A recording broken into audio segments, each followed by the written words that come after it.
Hello everyone and welcome back. In our previous video we read through chapter 20 where Victor had enough with his torment in his mind and finally decided to destroy the creature that he was now creating for the other creature. Unfortunately for him, the creature was watching. So there was a little confrontation, nothing physical, but certainly a lot of threatening going on from both sides.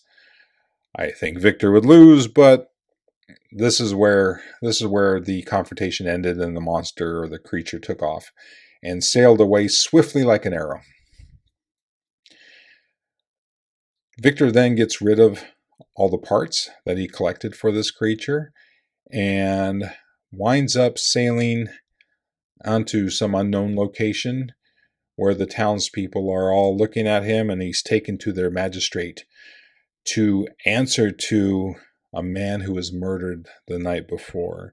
So, wondering if this is because of what the creature did once he left, but I guess we will find out soon enough. So on we go to the next chapter.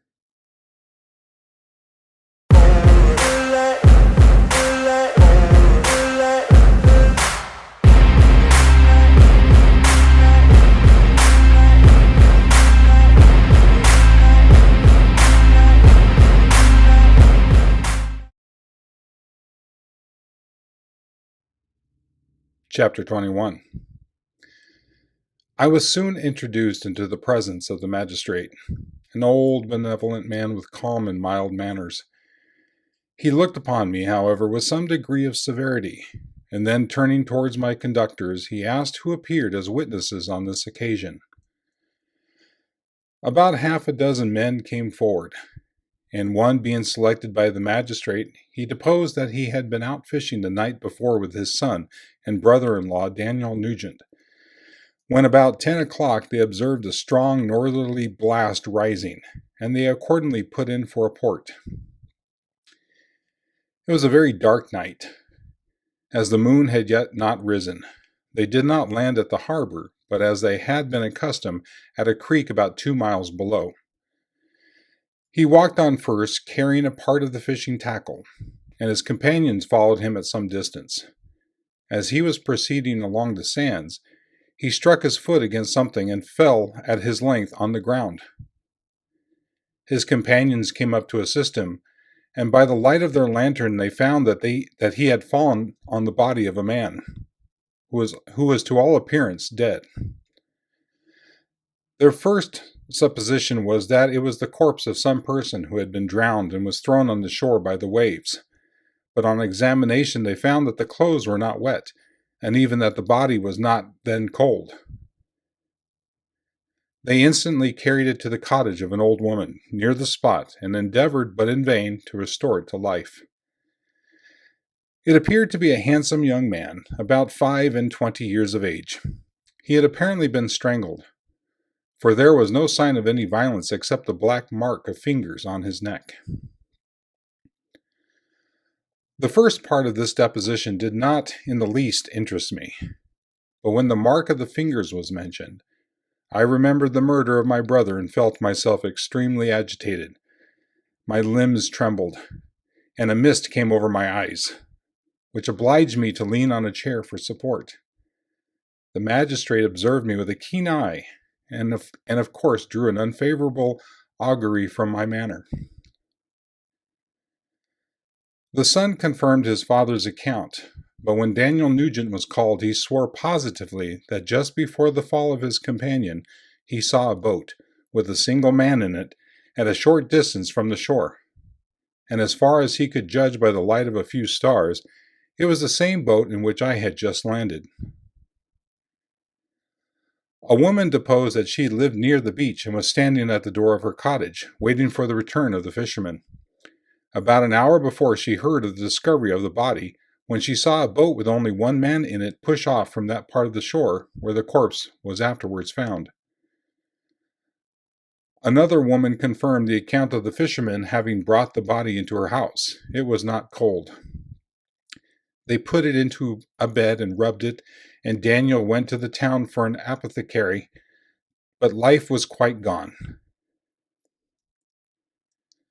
Several other men were examined concerning my landing, and they agreed that with the strong north wind that had arisen during the night, it was very probable that I had beaten about for many hours and had been obliged to return nearly to the same spot from which I had departed.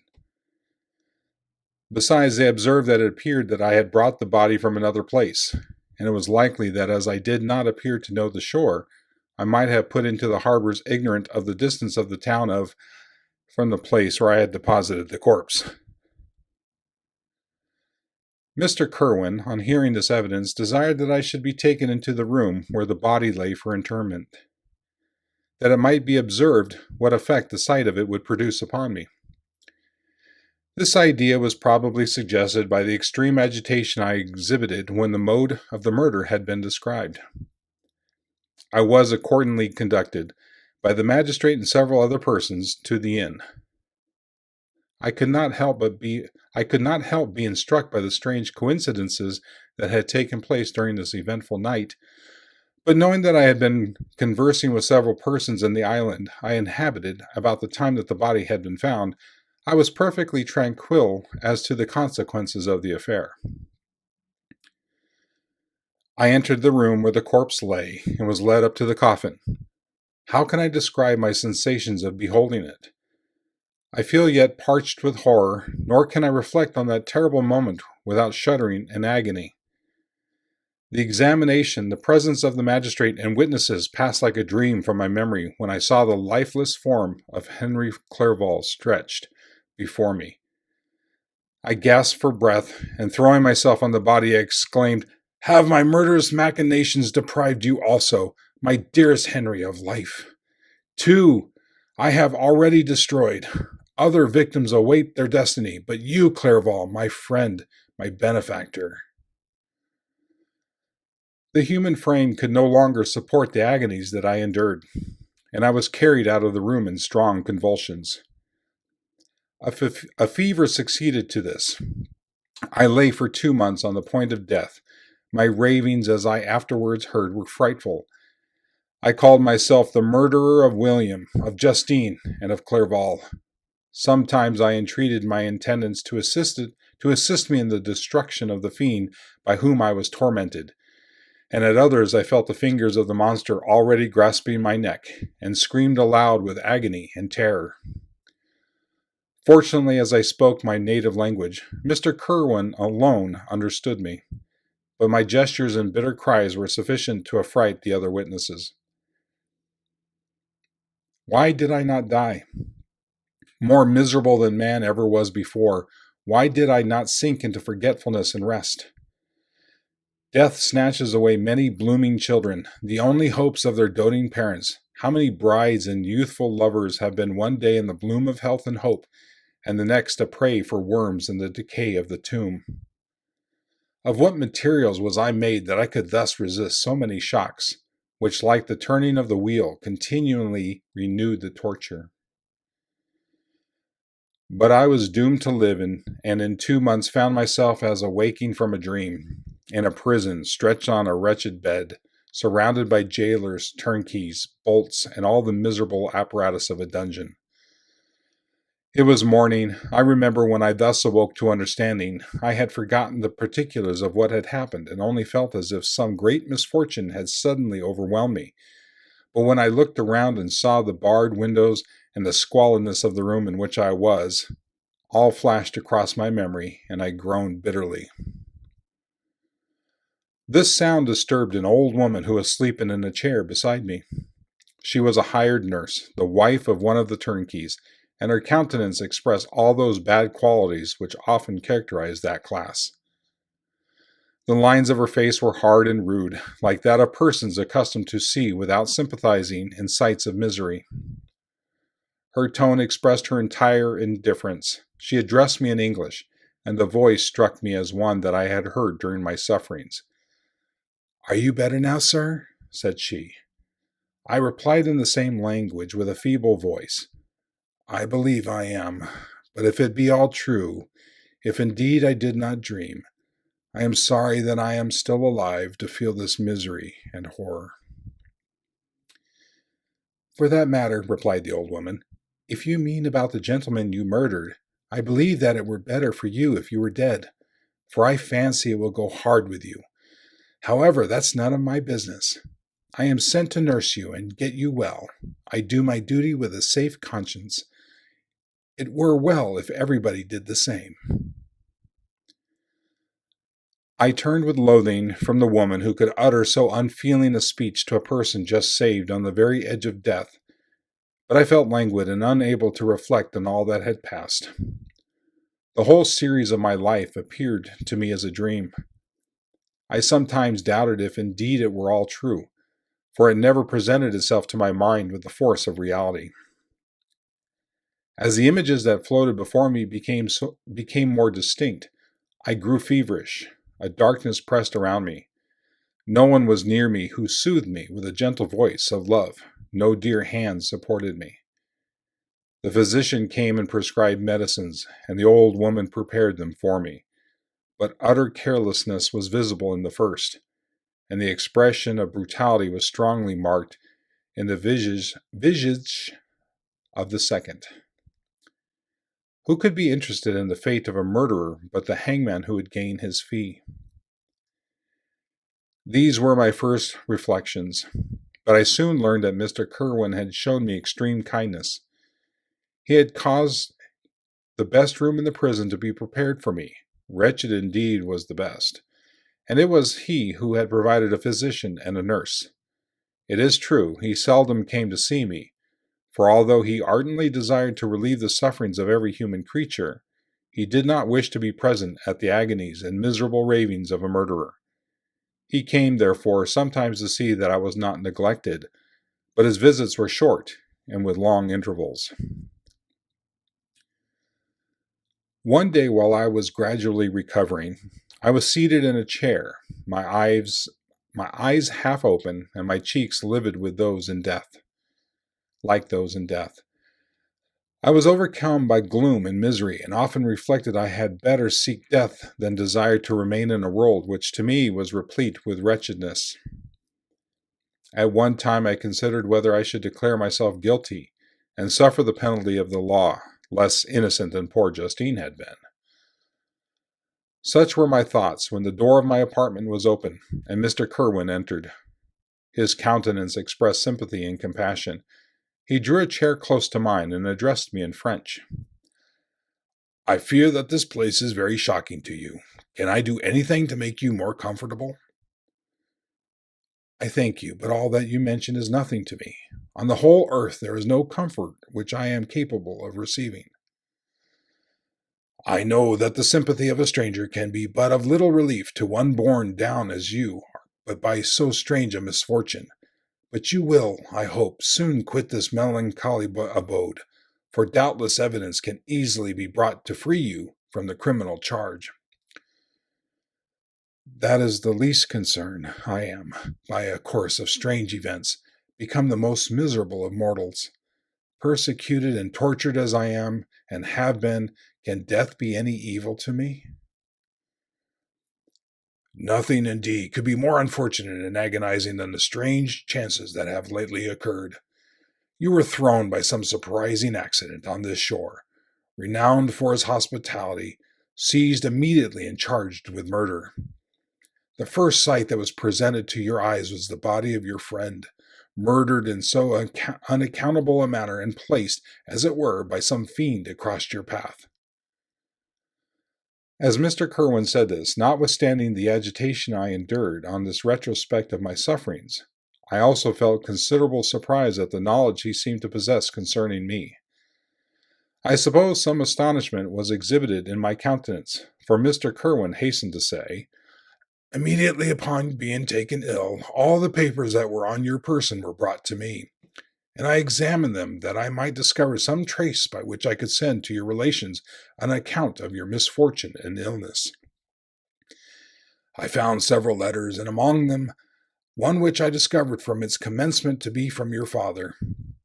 I instantly wrote to Geneva. Nearly 2 months have elapsed since the departure of my letter, but you are ill. Even now you tremble. You are unfit for agitation of any kind."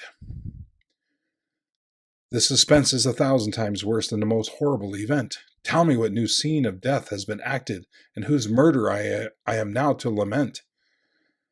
"Your family is perfectly well," said Mr. Kerwin with gentleness, "and someone, a friend, is come to visit you." I know not what chain of thought the idea presented itself, but it instantly darted into my mind that the murderer had come to mock at my misery and taunt me with the death of Clerval, as a new incitement to me for me to comply with his hellish desires. I put my hand before my eyes and cried out in agony, "Oh, take him away! I cannot see him, for God's sakes! Do not let him enter!" Mr. Kerwin regarded me with a troubled countenance. He could not help regarding my exclamation as a presumption of my guilt, and said in a rather severe tone, "I should have thought, young man, that the presence of your father would have been welcome instead of inspiring such violent repugnance." "My father?" cried I, while every feature and every muscle was relaxed from anguish to pleasure. Is my father indeed come? How kind, how very kind! But where is he? Why does he not hasten to me?" My change in manner surprised and pleased the magistrate. Perhaps he thought that my former exclamation was a momentary return of delirium, and now he instantly resumed his former benevolence. He rose and quitted the room with my nurse, and in a moment my father entered it. Nothing at this moment could have given me greater pleasure than the arrival of my father. I stretched out my hand to him and cried, "Are you then safe, and Elizabeth, and Ernest?" My father calmed me with assurances of their welfare and endeavored, by dwelling on these subjects so interesting to my heart, to raise my desponding spirits, but he soon felt that a prison cannot be the abode of cheerfulness. "What a place is this that you inhabit, my son?" said he, looking mournfully at the barred windows and wretched appearance of the room. "You travel to seek happiness, but a fatality seems to pursue you, and poor Clerval." The name of my unfortunate and murdered friend was an agitation too great to be endured in my weak state. I shed tears. "Alas, yes, my father," replied I. "Some destiny of the most horrible kind hangs over me, and I must live to fulfill it, or surely I should have died on the coffin of Henry." We were not allowed to converse for any length of time, for the precarious state of my health rendered every precaution necessary that could ensure tranquillity. Mr. Kerwin came in and insisted that my strength should not be exhausted by too much exertion. But the appearance of my father was to me like that of my good angel, and I gradually recovered my health. As my sickness quitted me, I was absorbed by a gloomy and black melancholy that nothing could dissipate. The image of Clerval was forever before me, ghastly and murdered. More than once the agitation into which these reflections threw me made my friends dread a dangerous relapse. Alas, why did they preserve so miserable and detested a life? I was surely that I might fulfill my destiny, which is now drawing to a close. Soon, oh very soon, will death extinguish these throbbings and relieve me from the mighty weight of anguish that bears me to the dust, and in executing the award of justice, I shall also sink to rest. Then the appearance of death was distant, although the wish was ever present to my thoughts, and I often sat for hours motionless and speechless, wishing for some mighty revolution that might bury me and my destroyer in its ruins. The season of the assizes approached. I had already been 3 months in prison, and although I was still weak and in continual danger of a relapse, I was obliged to travel nearly 100 miles to the country town where the court was held. Mr. Kerwin charged himself with every care of collecting witnesses and arranging my defense. I was spared the disgrace of appearing publicly as a criminal, as the case was not brought before the court that decides on life and death. The grand jury rejected the bill, on its being proved that I was on the Orkney Islands at the hour the body of my friend was found, and a fortnight after my removal, I was liberated from prison.